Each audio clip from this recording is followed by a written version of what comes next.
Então, Gravar, professora, desculpa, eu vou gravar. tá bem, Vou gravar que a gente, essa semana, esse fim de semana, a gente vai organizar a playlist. tá bem. Posso começar? Pode começar. Ok. Boa tarde a todas e todos. Estou feliz de estar aqui, né, para apresentar um pouco do meu projeto. Não defendi ainda meu TCC, como disse a professora Tânia, que é minha orientadora. Então, assim, antes de apresentar esse PowerPoint que eu preparei, eu quero só falar um pouquinho que o Movimento Pássaro Livre, ele é um movimento de ações diversas que tem a arte e o artesanato como ferramenta. E tem uma causa. A causa é a liberdade dos pássaros ou o não aprisionamento dos pássaros. Então, essa apresentação que eu preparei, ela vai contar uma história de como surgiu essa ideia de fazer um movimento. É algo muito pessoal, está muito mais pessoal do que acadêmico. Eu me dei a liberdade de fazer isso porque como eu ainda não defendi, eu vou deixar para ser acadêmica na minha defesa. Então agora eu estou sendo muito pessoal, né? Trazendo muito meu olhar mesmo e contando essa história de uma forma bem livre, como os pássaros que eu quero ver livres. Então vamos lá. E uma outra coisa, para que eu passasse a ideia que eu quero passar, eu escrevi o texto e eu vou ler, tá? Eu lembro que o Todor falou na última apresentação que, não, você pode falar porque você articula bem, falou com a Tayana. Eu até pensei, caramba, o meu vai ser todo o texto lido, mas, enfim, é dessa forma que eu me sinto mais à vontade para falar sobre esse movimento para vocês, porque eu não quero esquecer nada, então está tudo aí escrito. Então vamos lá. Movimento Pássaro Livre, como surgiu? Em novembro de 2018, fui à Casa da Ciência assistir um evento do 10º Simpósio em Ciência e Arte. Ciência e Arte. Além do que foi apresentado dentro da programação do evento, apreciei algumas pequenas coisas observadas pelos meus olhos, como uma flor de lótus feita de dobraduras de papel e um pingente de um cordão artesanal que avistei, adornando o pescoço da amiga de um amigo que estava sentado ao meu lado. Esse amigo foi o Alberto Lazzaroni, para quem conhece. Esse pingente me encantou e me inspirou a fazer o meu próprio passarinho. E assim surgiu o pássaro de pano, que é esse aí na palma da minha mão. A primeira missão do pássaro de pano foi se transformar em enfeite de Natal, além de adornar o meu próprio pescoço. Em poucos meses, eu já estava oferecendo oficinas e ensinei outras pessoas a fazerem esses passarinhos. No Réveillon de 2019, tive um desejo para o novo ano: ser árvore para passarinho pousar. E, de certa forma, isso aconteceu. Vou explicar. Por conta de uma experiência maravilhosa que vivenciei em 2018, através da execução de um evento no qual eu trabalhei arte com o reuso de materiais, senti crescer dentro de mim uma imensa vontade de dar continuidade a esse trabalho que envolve arte e educação ambiental. Então, passei um período pesquisando com frequência a fim de encontrar algo, um objeto, que me trouxesse ideias. Queria fazer um objeto artesanal que tivesse beleza e utilidade a partir de materiais recicláveis ou de reuso. Até que encontrei um objeto que me despertou novamente encantamento. Isso aconteceu mais ou menos em fevereiro de 2019. O objeto era um comedouro para pássaros feito de garrafa PET. Esse foi o comedouro que eu vi na internet, que me inspirou.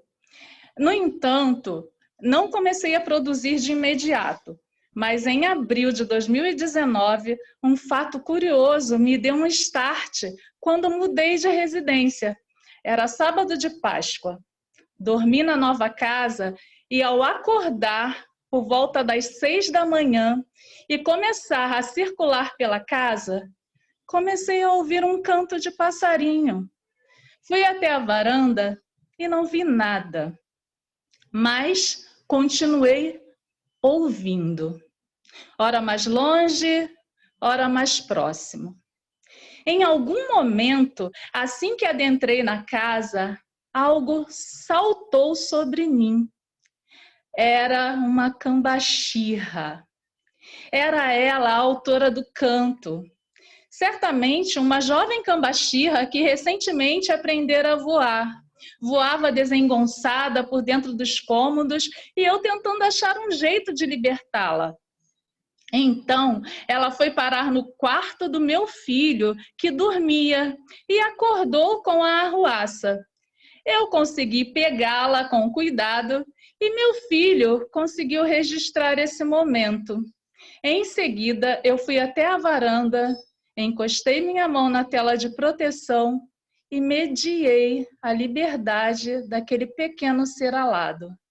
Após esse ocorrido, não levou muito tempo para eu conectar o pássaro de pano e o comedouro de garrafa PET, a fim de criar ações tendo a arte e o artesanato como ferramentas e a liberdade dos pássaros como causa. Nasceu aí o movimento Pássaro Livre. Essa é a cambaxirra que me visitou no domingo de Páscoa, em 2019. E essa foi a primeira oficina do Pássaro de Pano que aconteceu em fevereiro de 2019 no Museu da Vida. Mãe e filha fazendo pássaro de pano, eu aí toda adornada de pássaro de pano. Aqui é mais uma foto onde eu usei os pássaros como adorno. Isso foi na maratona de histórias que aconteceu no Museu da República em 2020, ano passado, 2019. E essa do meu lado é a minha musa inspiradora, contadora de história. Ela foi minha coordenadora quando eu era bolsista de extensão do programa de leitura da UERJ. E ela é a minha inspiração e minha referência como contadora de história. Essa imagem aí do lado foi uma imagem que eu criei para fazer o banner do movimento Pássaro Livre. Esses pássaros foram desenhados com giz de cera numa calça velha que eu tenho, e essa calça eu usei no dia da feira, quando eu levei os comedouros para serem vendidos numa feira agroecológica. Esse é o banner que eu citei há pouco. Eu, na feira agroecológica, com meus comedouros, para quem tiver a curiosidade de saber, de 30 e tantos comedouros que eu fiz, eu só vendi 2, mas isso não me desanimou, porque não era exatamente o motivo da criação dos comedouros, não era comercial, tinha algo mais, né? Esse algo mais eu fui achando no caminhar. Alguns comedouros, aí esses foram os primeiros. Hoje em dia eu já não produzo dessa forma, tem um formato diferente. Curiosidade, essas pinturas aí desses 2 azuis que estão à direita, elas foram feitas pela chuva, porque eu tinha pintado de uma forma bem normal e choveu, eu tinha deixado na varanda, e as gotas de chuva trabalharam esses detalhes. Eu achei isso tão legal. Os comedouros também participaram de eventos, porque eu não fiquei só na feira agroecológica, como eu falei, eu acabei transformando isso no movimento e fui agregando outras artes, né, como a arte da dança, como a arte da literatura. Vou mostrar para vocês mais adiante. E todo esse movimento surgiu por conta dos pássaros, que eu sou apaixonada, né? Eu acho que os pássaros, eles são seres tão incríveis, tão encantadores e tão lindos. Eles são, para mim, ao meu ver, a melhor representação viva da arte, porque eles têm cores incríveis, cantam, dançam, são lindos e voam, né? A arte faz a gente voar, a arte faz a nossa imaginação voar, a arte faz a gente levitar. E, na minha opinião, não existe ser vivo que melhor represente a arte do que um pássaro. E essas fotos, elas são do Sérgio Cavinato, todas elas. É uma pessoa que eu conheci no Instagram, ele mora em Minas Gerais, ele é fotógrafo de pássaros e outros animais, mas ele fotografa muito mais pássaros. Os pássaros, eles são controladores de praga, né? Aí um sabiá barranco com um inseto no bico para alimentar os seus filhotes, um limpa-folha de testa-baia com uma larva também no bico. São só exemplos, né? Os pássaros são muitos. No Brasil existem aproximadamente 2.000 espécies, né? Eles são dispersores de sementes. Aí alguns exemplos também através de fotos do Sérgio. São sinalizadores de clima, né? Aí o Ferreirinho aí com essa cara séria, mas lindo, lindo, lindo. Um beija-flor aí todo... Nossa, muito linda essa imagem. E são inspirações para artistas, cientistas, biólogos, filósofos, poetas e sonhadores. Movimento Pássaro Livre, esse daí é um tangará, também do Sérgio Cavinato. Não aprisione pássaros. E agora eu vou... Deixa eu só... voltar aqui. Eu vou mostrar um vídeo sobre as oficinas. Os vídeos são bem curtos, tá, gente? Cada um tem aproximadamente 2 minutos.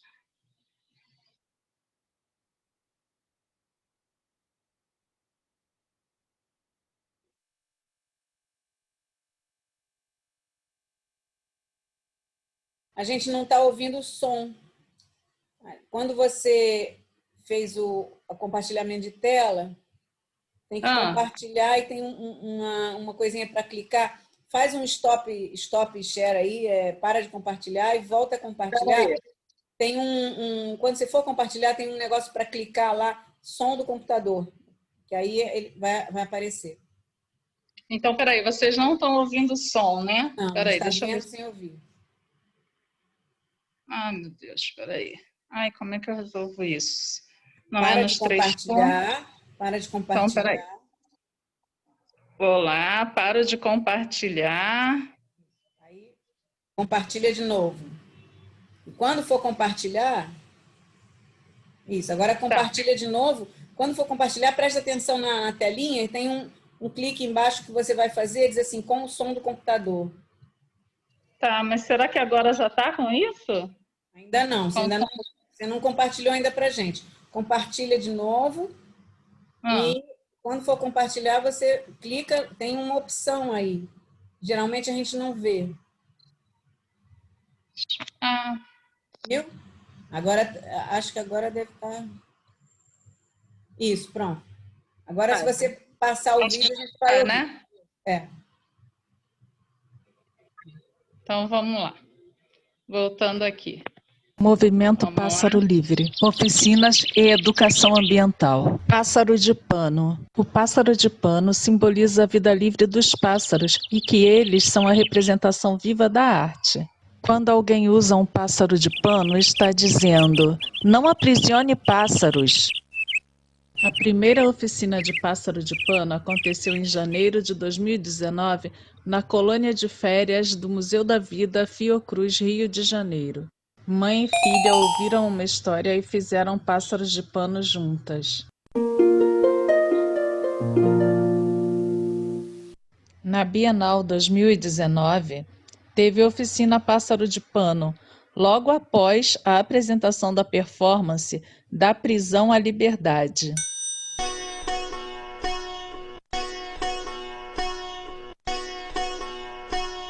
No bairro de Santa Teresa, Rio de Janeiro, também teve oficina Pássaro de Pano.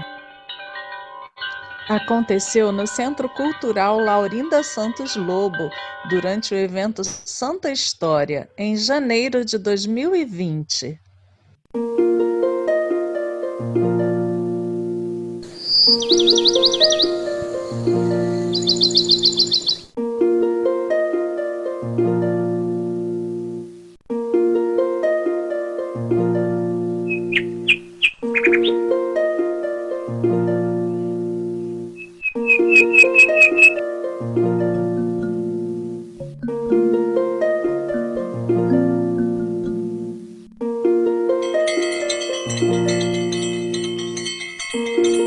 A oficina Retalhos e Histórias é anterior ao surgimento do movimento Pássaro Livre, mas pode ser adaptada para o tema pássaros. Também podem ser oferecidas oficinas de comedouros para pássaros, feitos de garrafa PET.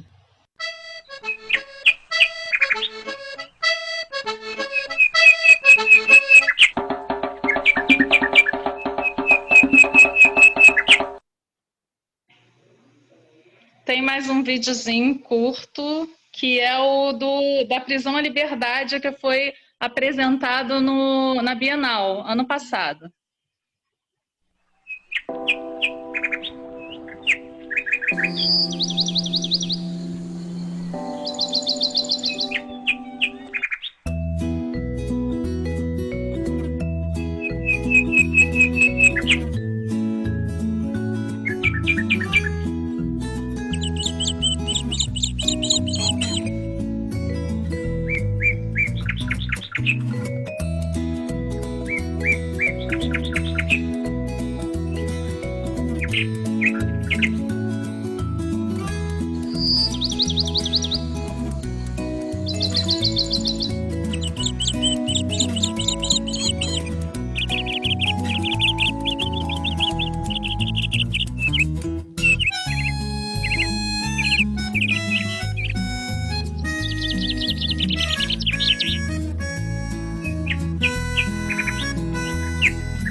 E o último videozinho que eu quero mostrar para vocês é o de prosa e poesia.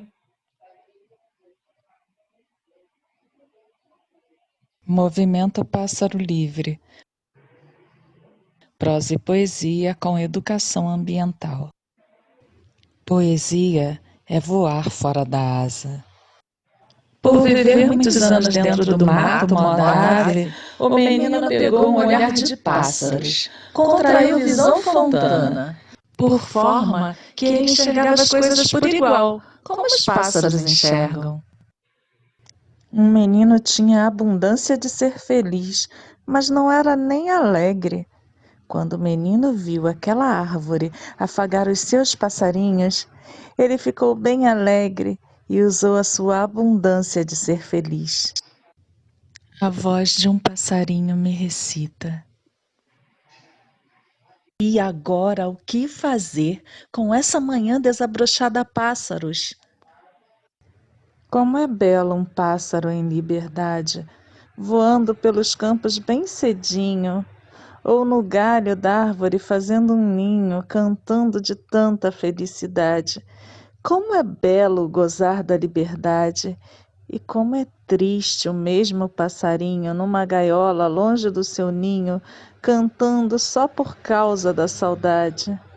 Mas o homem, ao perder a liberdade, não suporta a grande fatalidade e contrata logo um bom advogado. Porém, se ele for pobre, pobrezinho, como aquele coitado passarinho, passará a vida inteira engaiolado.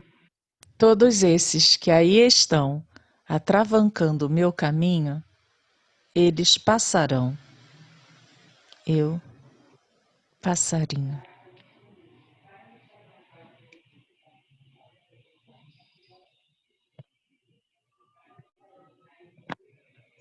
Bom, é isso, gente.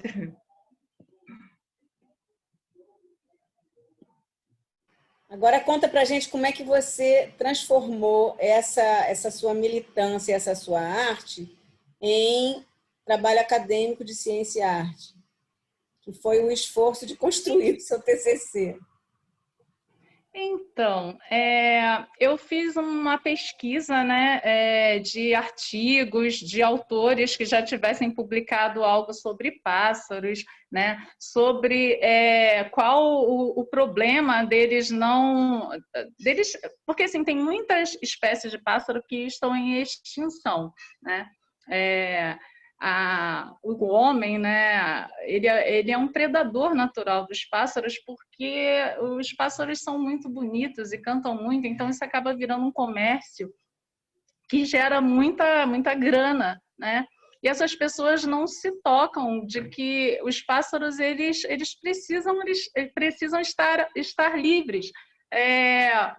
E aí, com a pesquisa que eu fiz, eu descobri que em alguns lugares do Brasil, em Sergipe, por exemplo, tem um grupo que, se eu não me engano, foi em 2011, agora de cabeça eu realmente não lembro, porque eu não li o artigo recentemente, os artigos, né? Mas eles, pensando no... Porque lá tem um grupo muito grande, tinha, né? Ainda tem, mas era maior, de pessoas que caçavam essas espécies canoras, né? Que são os pássaros cantadores, para comercializar, para ganhar dinheiro. E então esse grupo da Universidade de Sergipe fez um trabalho lá através de educação, educando as crianças, educando as pessoas a entenderem, compreenderem a importância dos pássaros no meio, né, no meio ambiente, nos ecossistemas, porque eles são importantes na dispersão de sementes. O reflorestamento natural acontece em parte graças aos pássaros, né? A diversidade de pássaros que existe, controle de pragas. Então, assim, tudo isso eu fui pesquisando, fui anotando, fui separando algumas informações de alguns artigos, eu fui agregando a esse TCC para justificar o porquê que os pássaros merecem ser livres de forma acadêmica. Só que, assim, ao meu ver, é porque eu tenho que fazer isso, mas, ao meu ver, os pássaros merecem ser livres porque eles não merecem ser presos, eles têm asas, eles precisam voar, eles não nasceram para ficarem engaiolados. É de um egoísmo absurdo o ser humano ter dentro de casa uma gaiola com um pássaro preso. Experimenta trocar, bota o ser humano na gaiola para ver se ele vai achar isso legal. Ontem, numa oficina que eu dei, eu conto uma história, né, que fala sobre pássaros. E aí eu perguntei para as crianças se elas gostavam de pássaros e perguntei se gostavam deles na gaiola. Aí uma menininha falou que gostava na gaiola. E eu perguntei, mas por quê? Ah, porque ele tem comida.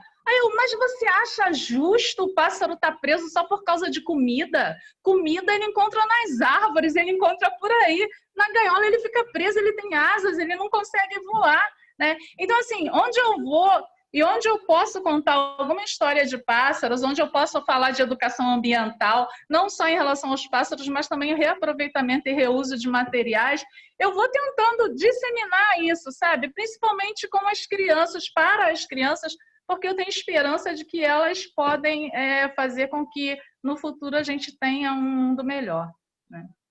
É isso. Bom, vamos abrir então uma rodada de perguntas e impressões. Vocês viram aqui, ela apresentou em menos de meia hora um trabalho, basicamente um trabalho artístico, né? Como ela disse, o trabalho acadêmico virá num outro momento, assim que o TCC estiver pronto para ser apresentado, mas basicamente o trabalho artístico de uma profissional que nós temos aí, que é a contadora de histórias. Então, eu acho até que o fato de ter posto o texto no slide é porque você articulou a sua contação de história com o slide. Ela é contadora de histórias, ela não se desliga do fato de ser contadora de histórias. Então, até na apresentação, ela conta a história. Então, vamos deixar, então, aberto. Quem quer falar? Rosane, vai lá. Rosane, liga o microfone. Inscrevam-se no chat, gente. Estamos com 20 pessoas, eu não vou ver o dedinho de cada um. Estou abrindo. Olá, boa tarde. Parabéns, Penha, pela apresentação e pela poética. Obrigada. E eu quero começar a minha fala dizendo que a intenção aqui é de lançar uma contribuição. em relação ao seu trabalho, para que ele possa seguir crescendo. Partindo desse lugar, eu pensei em 2 momentos da tua fala, eu ancoro em 2 momentos na tua fala. O primeiro, voltando para nossas aulas com o professor Marcelo Mendes, quando ele fala dos 3 R's da reciclagem, se seria possível você dar uma cavada e resgatar algum texto que ficou no nosso drive, onde o Marcelo fala da importância da reciclagem, e associar o seu trabalho na construção dos seus materiais que viram pássaros, né? Das garrafas que viram pássaro, dos tecidos que se tornam pássaros, que viram árvores, e que você sai contando história e montando suas oficinas. Então, um ponto de partida que eu percebo é que você pudesse resgatar essa questão dos 3 R's nas aulas que Marcelo Mendes deu para a gente no CAPS. Um outro ponto, tão importante quanto, eu penso que vale a pena você dar uma olhada, e você tem acesso a isso na tua formação lá na UERJ, tenho certeza, e você vai chegar, se não já chegou, se não tiver guardado com você, a questão das histórias de si. Você sabe que existe um conceito, né, sobre as histórias de si, e quando você começa a contar a história do pássaro, você não está contando a história de um pássaro, você está contando a sua história em relação ao que esse movimento de pássaros engaiolados te toca, te sensibiliza. Então, um ponto que você pode buscar é fazer um trabalho com as suas escrevicências, né? E aí a gente vai lançar a mão da Conceição Evaristo, buscando, dentro da poética na literatura, essa questão das histórias de si. E na história também, né? Na história enquanto ciência. Tem o Legoff, se não me engano, e depois, se você quiser, eu posso até sentar e te passar algum texto do Legoff, te dar, eu devo ter guardado, com certeza, porque eu trabalhei patrimônio e memória. E aí o Legoff vai falar desse lugar, dessas histórias de si, que vão te dar uma substância para você seguir contando a sua história e para você seguir numa militância, que o que eu percebo é que você tem todo um lugar de militância, mas que você não conseguiu ainda achar um ponto para dizer assim, ó, isso aqui é um lugar de militância, a minha arte, a minha escrita sobre o pássaro livre tem um lugar de militância. Então, eu percebo que as histórias de si, enquanto teoria, que as escrevicências, enquanto conceito teórico, que os R's da reciclagem, enquanto conceito também teórico e científico, possam te ajudar a dar carne para esse caminhar, nessa sua contação de história para o seu trabalho de TCC. E uma última coisa quando você fala, os pássaros são importantes, porque eles disseminam semente, eles ajudam nisso, naquilo. Nesse lugar, eu acho que você pode facilmente acessar a biologia e pegar um teórico ou outro de biologia que fala de biossistema, e aí sustente toda essa sua fala em cima desse lugar da ciência, costurando com a nossa arte. Sim. A princípio é só isso, mas parabéns. Agora, não esquece de levar para o lugar da poética, porque o teu trabalho ele tem um lugar grandioso na poética, e você vai conseguir uma âncora maravilhosa na literatura. É isso. Obrigada por me permitir. Gratidão, Rosânia. Beto. Então. Beto, depois Marcelo. Depois você fala, Penha, junta tudo. Tá, tudo bem. Oi, Penha. Acho que a gente nunca se viu na Fiocruz pessoalmente. Não, eu só te conheço aqui das reuniões. Pois é. E aí, saber o que você... A sua contribuição direta com o grupo foi bastante interessante para mim. Eu não fazia ideia de como que era o seu trabalho e tal. Então, foi bastante interessante olhar e ver a beleza, né, desse processo que você criou.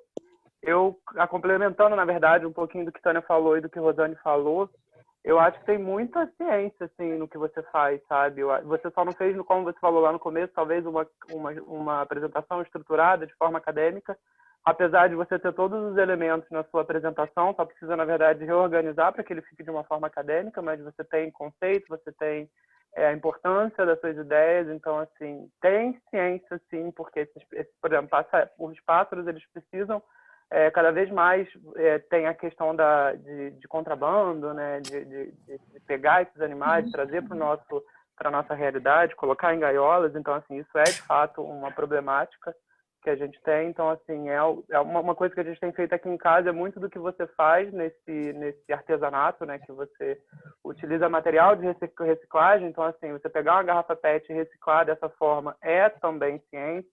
Então, assim, tudo tem ciência, tudo tem arte no que você faz, eu achei muito, muito legal.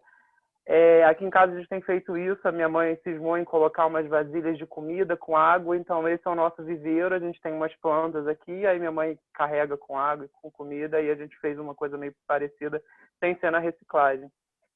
E uma contribuição, eu acho que você, contadora de história, então quando eu estava ouvindo você falando, lendo aquilo ali, eu me senti de fato assistindo, né, a uma contação de história. Então, eu sugeriria que você tenha uma fala muito boa, então eu acho que você pode se soltar e falar assim, se você tiver com vontade de fazer em algum momento, se solta, porque você tem um jeito de falar muito, muito legal e eu acho que vale a pena você se desafiar, entendeu? A soltar um pouco essa contação e falar um pouco mais. Então é isso, tem ciência sim, parabéns pela apresentação, foi muito legal o que você apresentou. Gratidão. Marcelo? Oi. Marcelo Mendes, cadê você? Está ali no canto. Liga o microfone, Marcelo.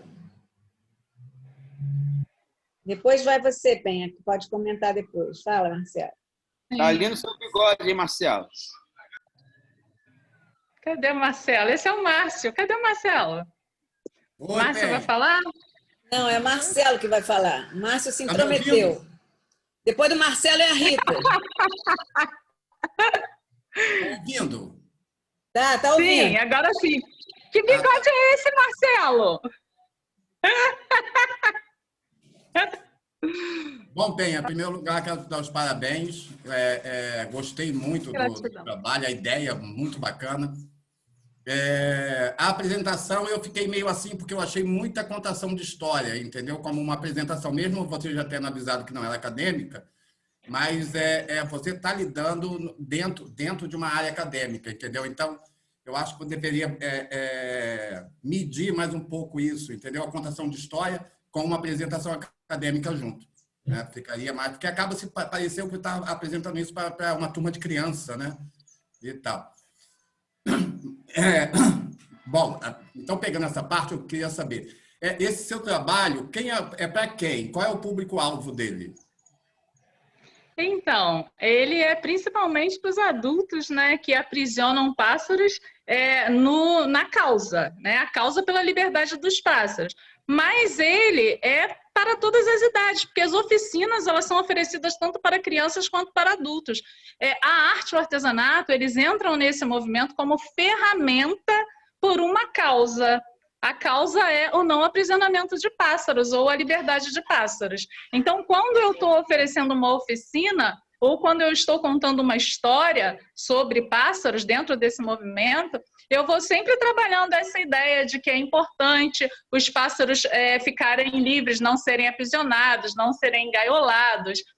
Quando eu dei a oficina do pássaro de pano lá em Santa Teresa, e as pessoas, enquanto elas estavam fazendo, eu ia dizendo para elas o que era o pássaro de pano, né?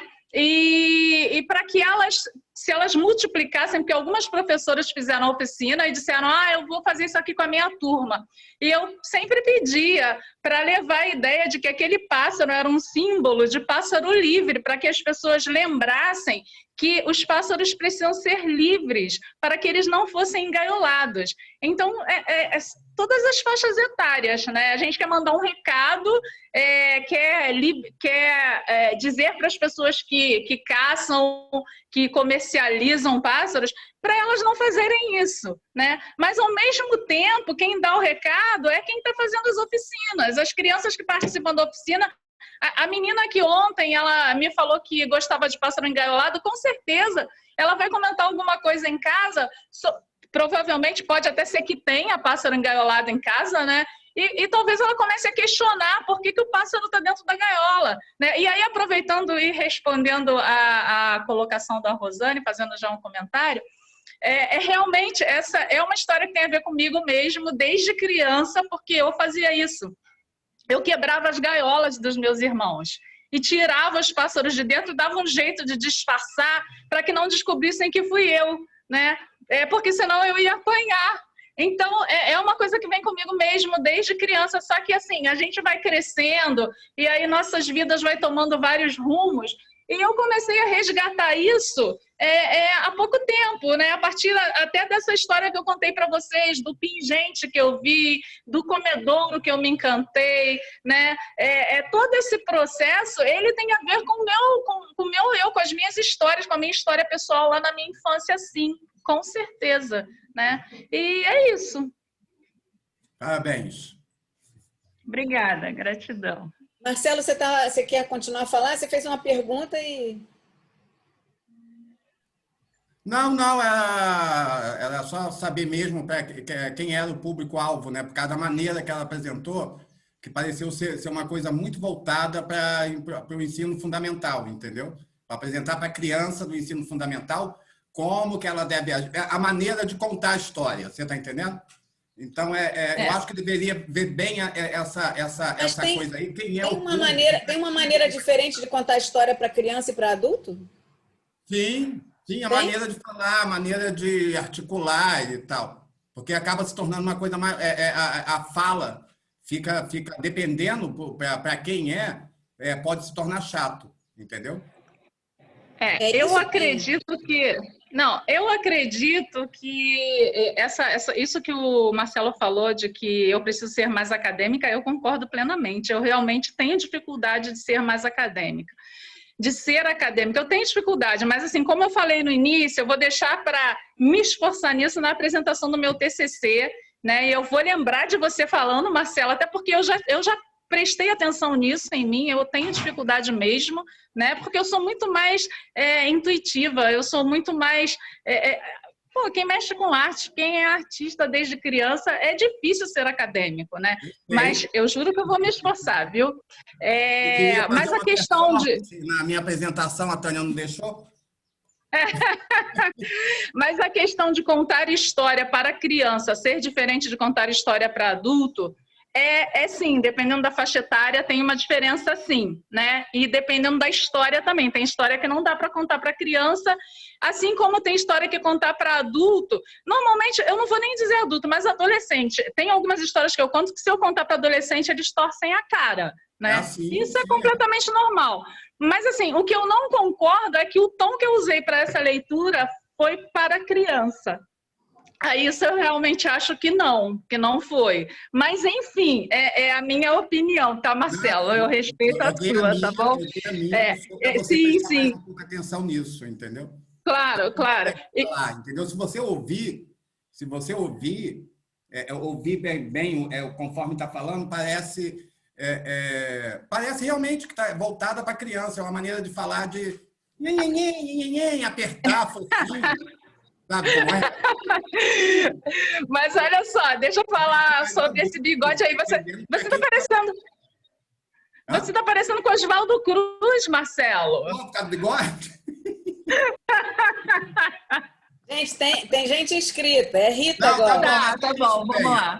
Parabéns. Obrigada, gratidão. Beijo, saudade, viu? Também. Rita?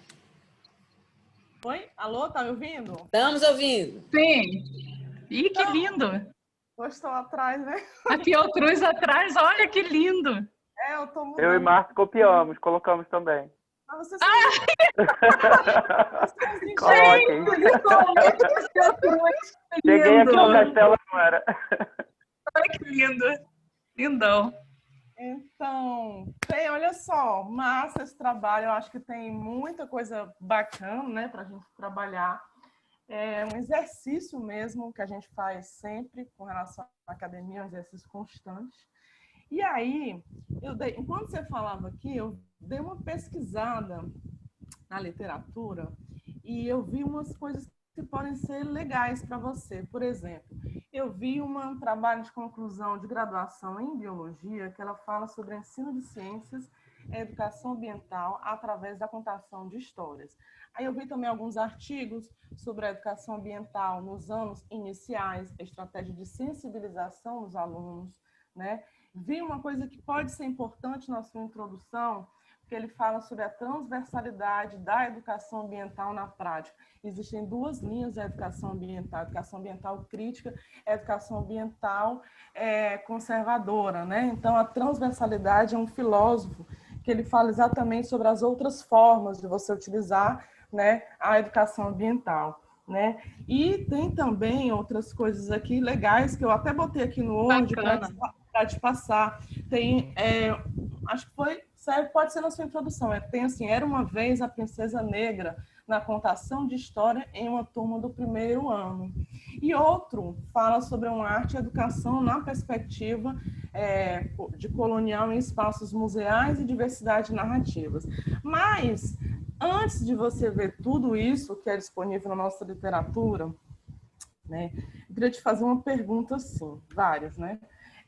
Primeiro, como, assim, as contações de história é uma forma que você faz, é uma metodologia, não é isso? Explica para mim como você desenvolve a contação, como você imagina a contação de histórias, como a arte, educação, como você pensa a contação de história com ciência e arte, ou uma arte-ciência, isso é uma coisa.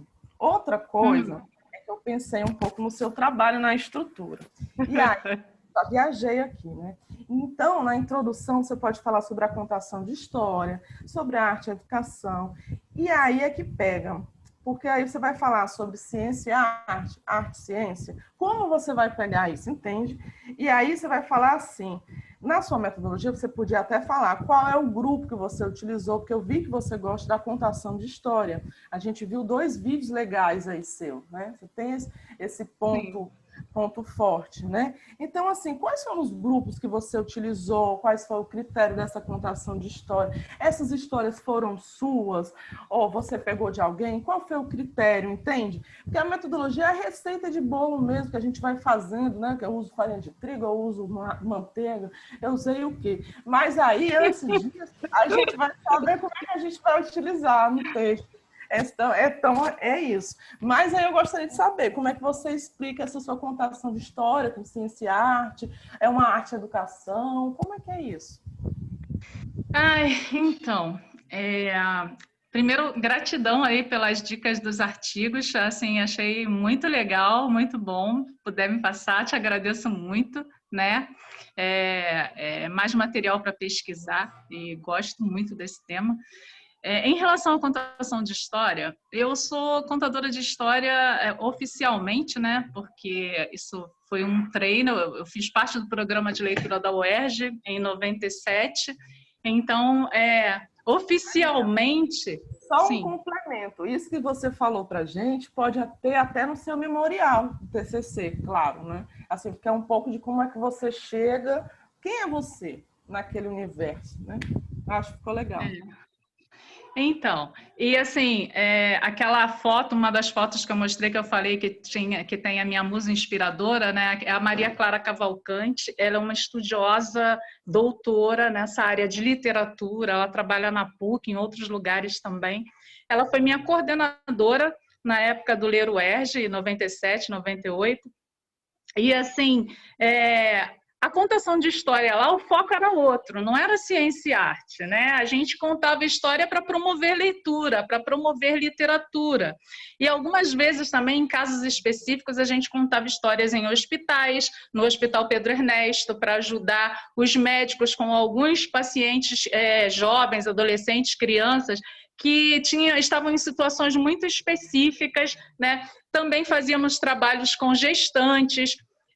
Então, assim, a contação de história, para mim, o contador de história, quem faz esse trabalho de contar história, digamos, profissionalmente, né? Esse profissionalmente está entre aspas, tá? Porque isso é uma coisa muito relativa. Quem escolhe ser contador de história é porque realmente tem uma relação de afeto e de carinho com esse fazer, né? Com esse fazer de contar história. Eu estou há mais de 20 anos fazendo isso, né? Hoje em dia, eu sou contratada por algumas instituições para fazer isso. Hoje em dia, não, já de alguns anos para cá, eu sou contratada para fazer isso. E, aliás, eu vinha num ritmo meio frenético antes da pandemia, mas com a pandemia isso meio que foi interrompido.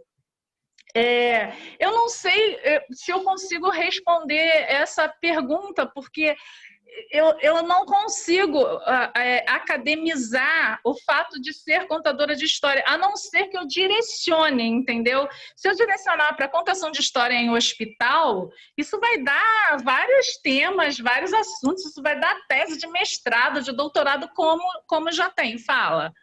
Não, mas é um complemento.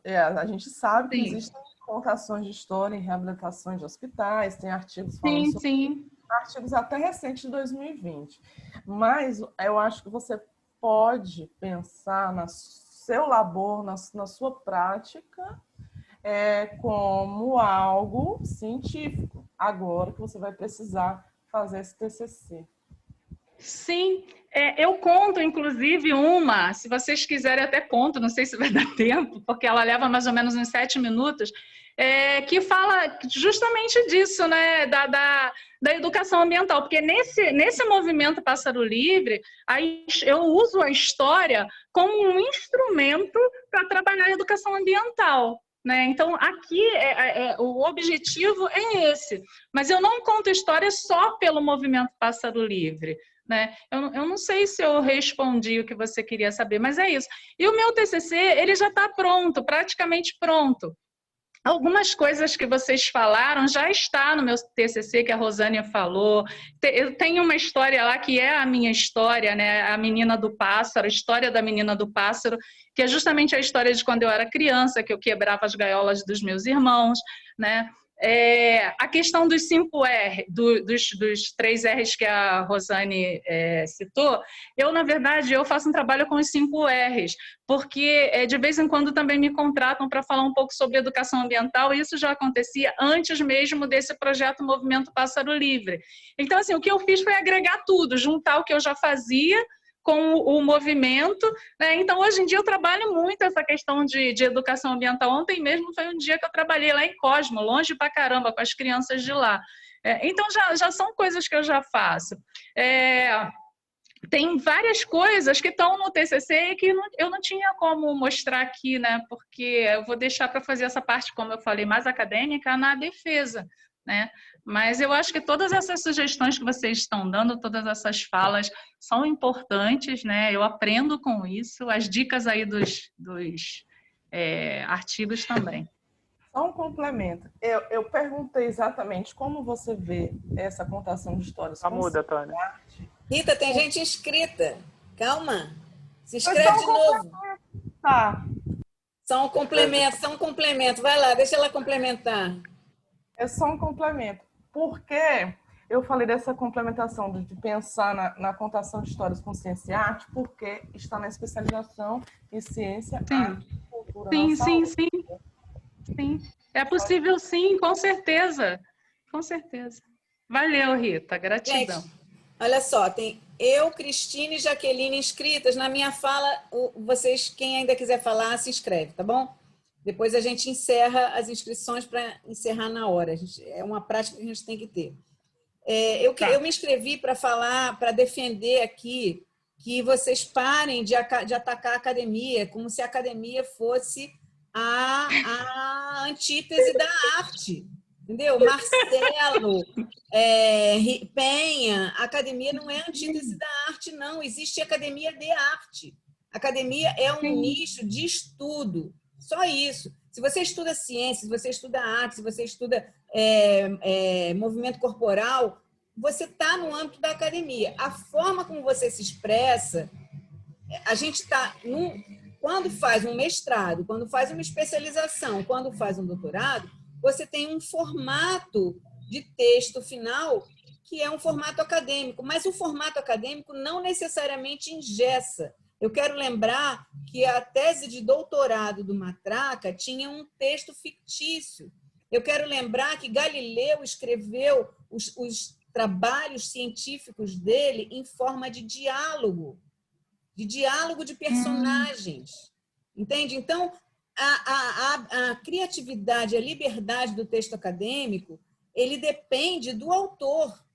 Você se enclausura, você entra na gaiola, entendeu? Então, se você olha para aquela estrutura do texto acadêmico como uma gaiola, você vai se lutar contra ele. Mas se você olha como uma estrutura na qual você tem que se expressar de modo claro, mostrando sua problemática, mostrando o embasamento daquilo, buscando referências para aquilo. E se você quiser acrescentar poesia, música, né, pode fazer isso num texto acadêmico. Não é proibido você fazer isso num texto acadêmico. Só que o texto acadêmico ele tem início, meio e fim. Ele não é literatura. Literatura, você pode fazer literatura mágica.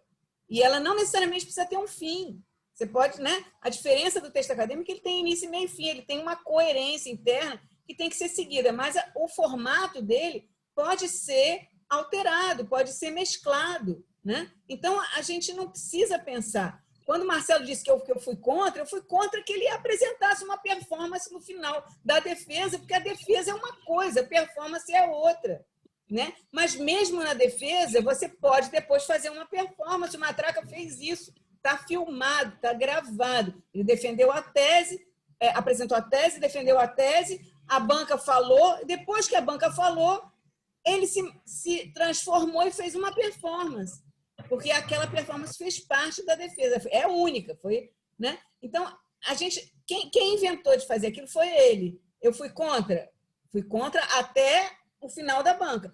Existe um processo, existe um ritual, você modifica o ritual como qualquer ritual que você vai modificar. Vai modificar um ritual de casamento? Você pode modificar. Em que momento você vai modificar? Qual é o impacto daquilo? O que você quer com aquilo? Então, são perguntas que a gente tem que se fazer toda vez que a gente altera um determinado ritual, uma determinada formatação. Eu não sou absolutamente contra que a gente altere o que tiver que alterar, mas qualquer coisa que a gente tem que alterar, a gente tem que justificar e tem que garantir que a gente ganhe aquele público que está nos avaliando, ainda mais se for uma estrutura de avaliação. Eu, há alguns dias atrás, briguei aqui que a gente não estava nesse seminário fazendo bancas, né? Mas a gente está acumulando experiências. Então, uma das coisas que mais me encantou na apresentação da Penha é o jeito dela contar a história. Eu queria fazer uma apresentação toda em contação de história, nunca consegui. Eu sou aquela coisa bem cartesiana, mas eu queria fazer isso que ela sabe fazer. Ela é profissional disso. 20 anos que ela faz isso. Eu não sou profissional disso. Eu conto outro tipo de história. O jornalista conta outro tipo de história. O locutor conta outro tipo de história. Então, mas todo mundo está contando história. A gente também está contando história quando escreve artigo. Então, eu acho que assim, não é. A minha fala é: não bote academia ou texto acadêmico como se fosse um bloqueio da relação entre ciência e arte. Pelo contrário, ele é uma estrutura na qual a gente contribui para a definição dessa integração de ciência e de arte. Tá bom? Tá bem, gratidão, professora. Não, mas eu não sou esse não é acadêmico, o acadêmico vai ser depois. Não, mais ou menos. Então, você está num grupo de pesquisa acadêmico, a tua fala, em princípio, é acadêmica. Você não está aqui fazendo uma performance ou nenhuma oficina. A gente poderia estar fazendo uma oficina, né? Quem agora não sei. Acho que peraí. Subiu aqui a minha coisa, eu não estou conseguindo achar. Gente, eu quero agradecer. Várias pessoas mandaram mensagens aí. Gratidão. Eu estou num celular, então eu não consigo ver todas, mas eu consegui ver algumas coisas que apareceram aqui. Gratidão pelas mensagens de carinho. Valeu, tá? Eu acho que agora é a Cristine, gente. Eu não estou com muita certeza de ser a Cristine, né? Cristine, depois quem é que estava inscrito? Já não sei. Mas sou eu, Jaque. Cristine e Jaque, desculpa. Vai lá, Cristine. A todos. Poxa, fiquei muito feliz. Oi, Primeira vez que você vem, né, Cristine?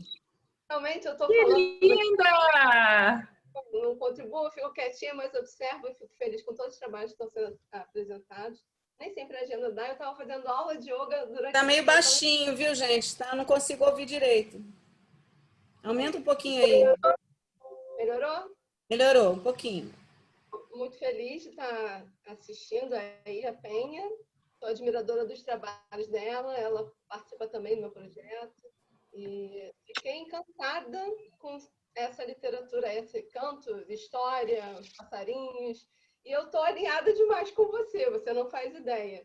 Daniel, eu acabei de ler um book, que eu conto uma narrativa de uma história do passarinho que foi uma história real. E eu solto o passarinho. Esse book tem gravação, vídeo, isso tudo vira quase uma metodologia de ensino remoto. Então, assim, é um produto de teste, eu quero até alinhar, perguntar algumas coisas com a Tânia, e você vai adorar. Se de repente, ou depois você quiser trabalhar, ou vice-versa, a gente pode aí somar essa questão de contar histórias. Eu fiquei muito assim, feliz com a parte de educação ambiental, que também contribui lá no meu caso. E a Penha está super envolvida aí com vários projetos sociais, também tem esses braços, e ela é uma mediadora para mim. E fico muito feliz. Eu estou assim, vendo um trabalho de muito sucesso. Tá de parabéns. É lindo você estar na canal contando essas histórias e fazendo cada arte ali dos pássaros, e você fazendo a educação do ser livre, do viver, né? Da saúde ambiental, que o animal ele é felicidade também, o pássaro livre, né? Eu fiquei muito feliz com a sua justificativa, tá? E o meu livro você vai ficar assim muito feliz também, vai ser... Que legal! Foi muito surpresa para mim, tá? Quando eu vi o tema, essa eu não posso perder. Falando de pássaro, foi uma coincidência enorme. Depois vou trabalhar um pouco mais, levar para... A Luciana ainda vai ler, ela vai contribuir, vou pedir a Tânia aí uma revisão, se ela puder, claro. E a gente vai trabalhando, desenvolvendo aí esse tema também. Vai ser muito bom. É a parte do projeto novo que eu escrevi, né? Seria o primeiro e-book, que vai trabalhar com as crianças. Então, está super alinhado. Seja... A novidade. Nossa, que... Troca-troca. Cristine, gratidão. Muito feliz de ver você aqui. Gratidão, amei. Quero ver o livro, sim. E, Tânia, eu consegui submeter o edital do Inova de territórios saudáveis sustentáveis. Vamos ver, né, o que vai dar. Vamos ver. Agora é a Jaqueline, depois tem mais 2 inscritos. Tem o Vicente e o Márcio. Vai lá. E aí, agora, depois do Márcio, acabou, tá, gente? A gente encerra. Jaqueline. Oi, Penha. Jaqueline! Adorei sua apresentação, assim, o máximo. E, assim, aqui em casa a gente tem uma questão, meus pais, sempre de nunca ter pássaros presos, né? A gente gosta de ver uma gaiola aberta, com a porta aberta. E foi super legal a sua apresentação. E, assim, eu também adorei quando a Tânia se fala dessa questão da arte, ela realmente não pode ser fechada. Eu acabei colocando também o castelinho atrás, porque o castelo, ele me mostra muito essa coisa da ciência e da arte juntas, né? E eu não fiz na faculdade depois da graduação, eu não fiz numa faculdade de artes, mas quando se tem um mestrado, quando se vai se defender um mestrado ou um doutorado na faculdade de arte, lhe permite, sim, você falar com dessa contação de história. E foi tão assim bonito que a tua voz nos deixa assim dentro do poema. E isso foi tão bonito, né, Tânia? Assim, não precisa ficar tão rígido, não, tá, Marcela? Tem que ser mesmo. E assim, natural. Nossa, foi uma coisa natural, parecia que era um passarinho cantando. Né? Achei que... Gente! Eu viajei aqui nos teus poemas, você contando a história. Eu fiquei assim maravilhada e que bom que o Cristine também vai poder contribuir aí. E assim, na questão, como a gente está nessa construção desse currículo, né, de ciência e arte, se soltar é a melhor coisa, porque a coisa existe a questão acadêmica, precisa dessas formalizações, né, em alguns momentos, mas quando a gente consegue se soltar para mostrar de fato, em alguns momentos, como foi o teu caso, assim, dessa apresentação, numa contação de história, né, como diz a Rosane, é uma militância, né, já está aflorado na voz, no teu agir, né, e assim, parabéns, gostei muito. Gratidão, Jaque. Beijo. Beijo. Vicente, o nosso ambientalista mora aqui, vive na floresta. A tese de floresta. Ele vai fazer ciência da floresta. Amazônica, não é qualquer floresta, não. Não é floresta da Tijuca, não, é floresta amazônica mesmo. Fala, Vicente. Boa tarde. Queria parabenizar a PEN pelo trabalho. E a minha contribuição, na verdade, como você disse que o TCC já está mais ou menos pronto, já tem as ideias todas, mas é mais falar algumas ideias sobre futuros trabalhos que você possa ter e continuar nessa levada. Eu tenho a experiência de um colega aqui da Secretaria de Meio Ambiente, onde ele veio de Pernambuco e começou a trabalhar em alguma unidade de conservação aqui. E ele foi gestor de 2 unidades de conservação. O que acontece? A cultura aqui das crianças, adolescentes, qual que é a cultura? É a gente pegar, que a gente chama de baladeira, né? Que é e ir caçar os passarinhos. E vai e pega os passarinhos mais bonitos e tal. E ele veio com uma ideia diferente. Ele veio com a ideia que ele era observador de aves, como você mostrou aí, que tem um colega que é observador de aves, né? E tentou implementar, e aí foi até o trabalho de mestrado dele lá no Instituto Nacional de Pesquisas da Amazônia, no INPA, que a implementação da observação de aves e o retorno econômico para as unidades de conservação. Então, ele demonstrou que era muito mais econômico, né, ter a observação de aves do que qualquer outro tipo de exploração que tinha. Porque, por exemplo, as pessoas que estavam explorando aquela área, eles tinham passarinhos, que eles chamam aves, que eles engaiolavam e vendiam para todos os lugares no mercado negro. Então, tinha passarinhos aqui que era R$5.000, R$6.000. Tem passarinho que é mais que isso. E aí ele demonstrou que a observação de aves dava muito mais lucro do que esse mercado negro e até outro tipo de trabalho que poderia ser feito aqui. E ele apresentou isso como mestrado, né, como parte científica, né?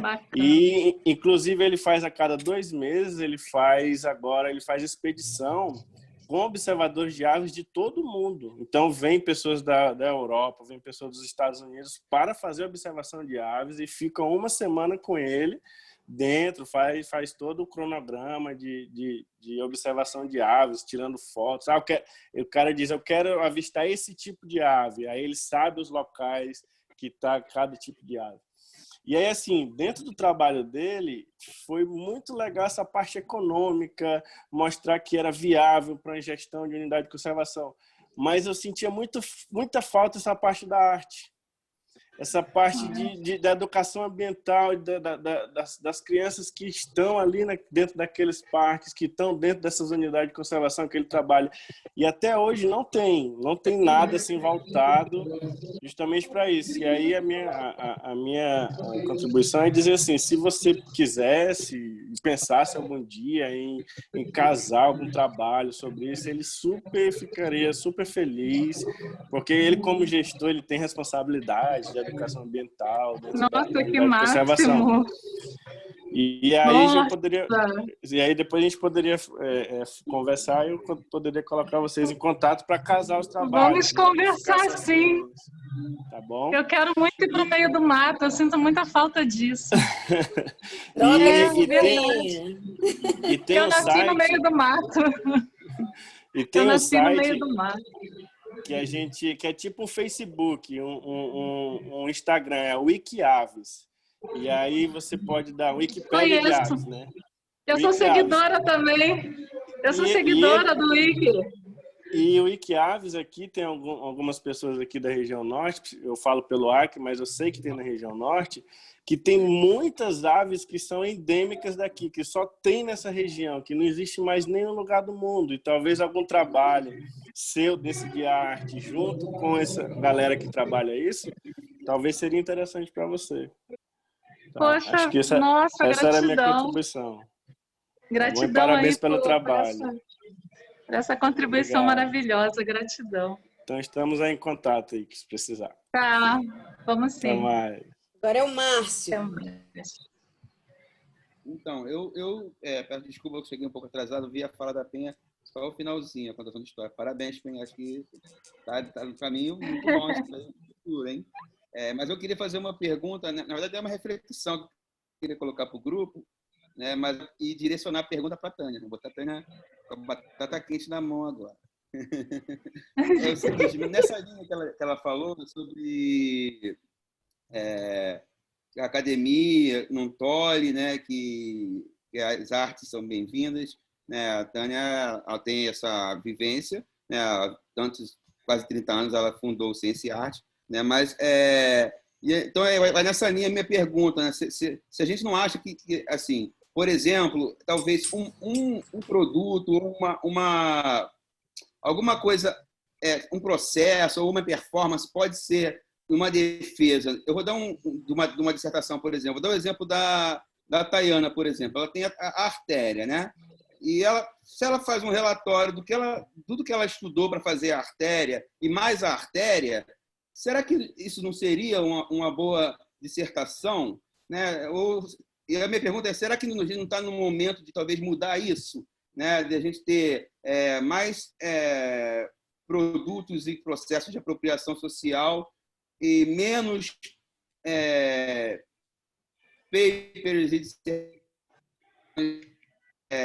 que ficam mais distantes do que vão para como população também acabam dando todo, né, que leem os papers, por exemplo. Os papers só são para os pares, de certa forma, de dissertação, poucos vão, né, da população se apropriar disso. Mas com a arte, isso a gente amplia muito o público, né? Então, eu tenho refletido um pouco sobre isso e claro que é recente meu doutorado, né, assim, mais ou menos recente, 2013, né, eu tenho me questionado um pouco se muitas vezes um produto como esse, né, da Tayana, por exemplo, é um produto, não é um processo, né? Do Marcelo seria um processo, uma performance, né, artística, mas uma artéria, como a Tayana faz, e mais um manual dessa artéria, talvez tenha uma relevância social muito maior do que uma dissertação na prateleira, ou um artigo numa revista mesmo assim. Será que não está numa hora da gente, de repente, pensar isso? Coloco o grupo todo, mas eu queria que a Tânia, já tendo passado pela criação de Ciência e Arte, tendo essa expertise já de certa forma, abrir campos, o que ela acha disso, né? Porque, na minha visão, acho que a gente está...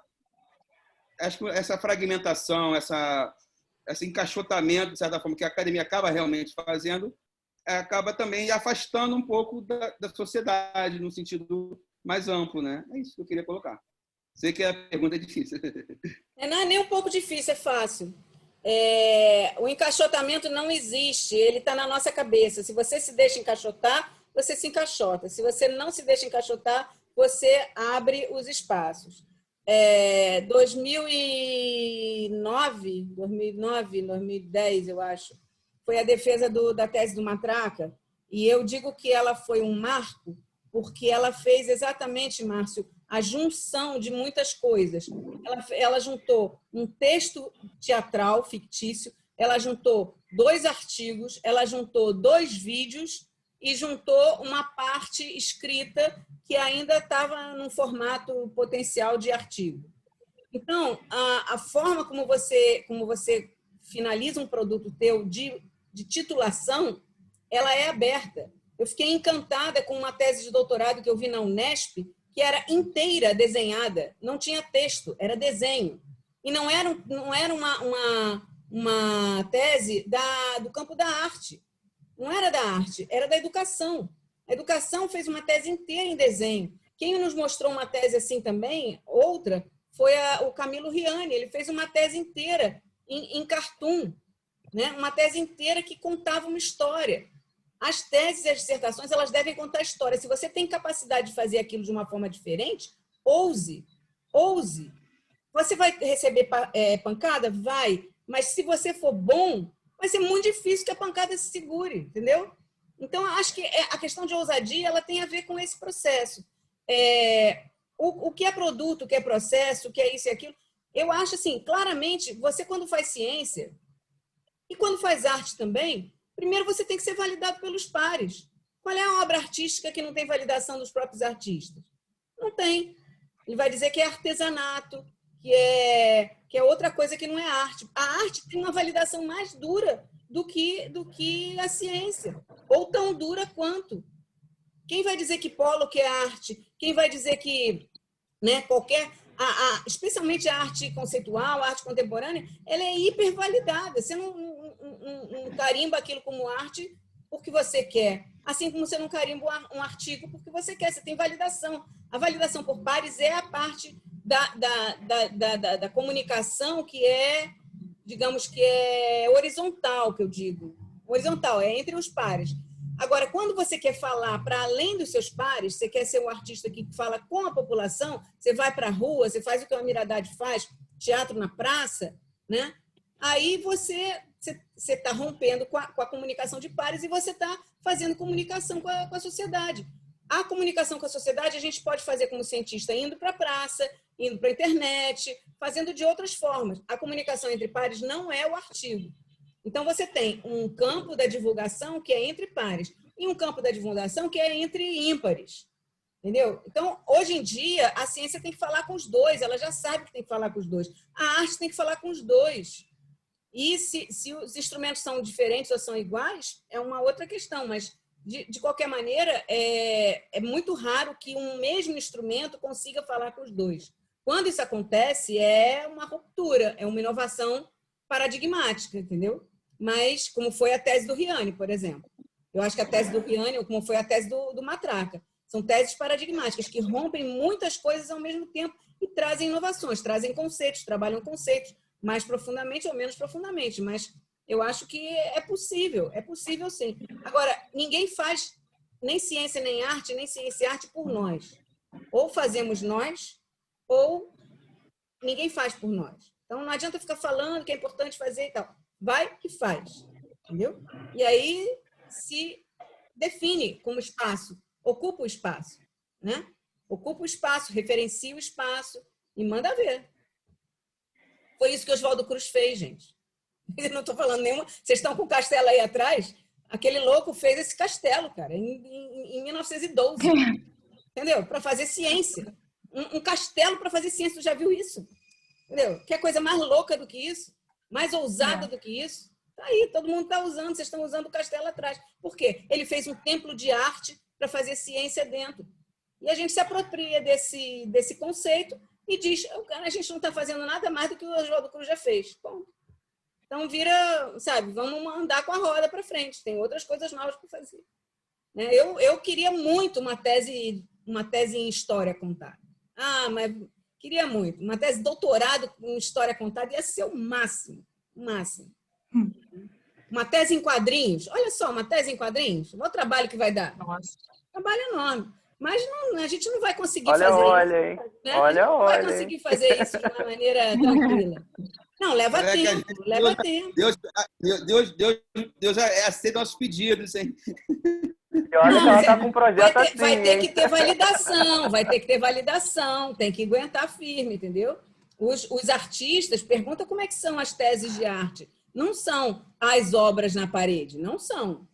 Uma exposição de arte não é uma titulação de mestrado nem de doutorado em arte. Eles criaram uma revista, eles escrevem no mesmo formato acadêmico que a gente. É a mesma coisa. Bom, avançamos 20 minutos do tempo. Não sei se eu respondi. Penha, você quer finalizar? Você que começou, finaliza. Gente, eu só quero agradecer aí todas as contribuições, a todas as pessoas que assistiram, né? Eu só tenho a agradecer. Eu aprendo com todas essas observações de vocês e é isso.